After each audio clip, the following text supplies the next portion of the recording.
Teman-teman semua yang dimuliakan Allah, sebenarnya apa sih Al-Quran itu, dan apa sih tujuannya Allah turunkan Al-Quran itu di muka bumi?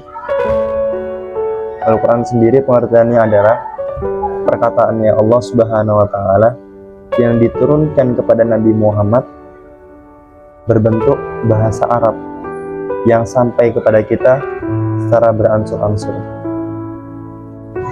Lantas apakah tujuan Al-Quran itu diturunkan?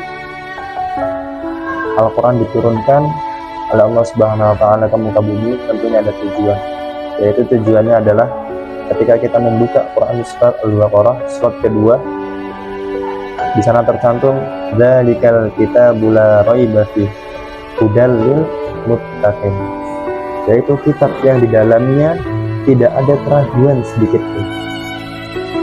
Tidak ada keraguan sedikit pun, tidak ada kebohongan sedikit pun. Semuanya itu benar apa yang disampaikan Allah di dalam Al-Quran. Hudal lil muttaqin, sebagai petunjuk bagi orang-orang yang bertakwa. Jadi Al-Quran itu diturunkan di muka bumi itu sebagai petunjuk, sebagai arahan bagi orang-orang yang bertakwa, arahan bagi orang-orang muslim secara khususnya, dan secara umumnya arahan dan petunjuk bagi manusia. Jadi sejatinya ketika banyak hari ini di antara saudara-saudara kita atau teman-teman kita yang tidak mau membaca Al-Quran, sejatinya dia tidak mau diarahkan, sejatinya dia tidak mau dibimbing, diberi petunjuk, karena Allah ingin memberi petunjuk, memberi arahan agar manusia ini bisa sampai ke jannahnya Allah Subhanahu wa Ta'ala.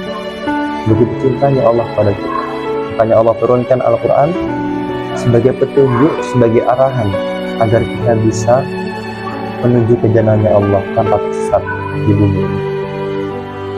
Jadi bisa kita umpamakan Al-Quran itu sebagai petunjuk ketika seseorang melakukan traveling, ketika seseorang melakukan perjalanan dan dia menempuh suatu perjalanan yang perjalanan itu belum pernah dia tempuh sebelumnya. Tentunya ia akan membutuhkan petunjuk, tentunya ia akan membutuhkan arahan-arahan yang akan membimbing dia untuk sampai kepada tujuan yang ingin dia tuju. Oleh karena itu, begitu juga dengan kita seorang muslim, kita butuh panduan, kita butuh petunjuk pedoman hidup kita agar kita bisa sampai kepada jannahnya Allah Subhanahu wa Ta'ala. Oleh karena itu, kita luangkan waktu kita sedikit untuk membaca Al-Quran, untuk mentadabburi Al-Quran. Jangan sampai kita lewatkan sehari bersama Al-Quran, karena sejatinya Al-Quran itu memberikan keberkahan waktu dalam hidup kita. Ketika hari ini banyak orang yang mengatakan Al-Quran itu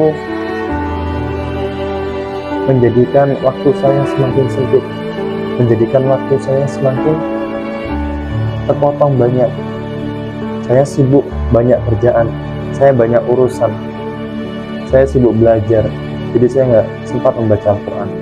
Ketahuilah teman-teman semua, bahwasanya ketika kita membaca Al-Quran tidak menjadikan waktu kita semakin sempit, akan tetapi menjadikan waktu kita semakin berkah, waktu kita semakin bermanfaat ketika kita membaca Al-Quran.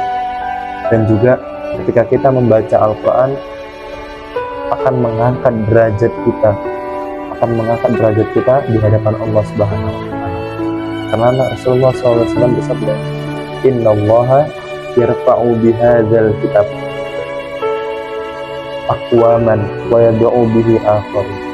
Sungguhnya Allah itu mengangkat suatu kaum dengan Al-Quran dan akan menggunakannya pula dengan Al-Quran. Jadi ketika kita dekat dengan Al-Quran, ketika kita rajin membaca Al-Quran, insya Allah akan derajat kita. Tapi ketika kita jauh dari Al-Quran, tidak mau membaca Al-Quran, Allah akan gunakan kita dengan Al-Quran. Mungkin ini dari saya, mudah-mudahan ada manfaatnya buat kita semua. Barakallahu fikum. Assalamualaikum warahmatullahi wabarakatuh.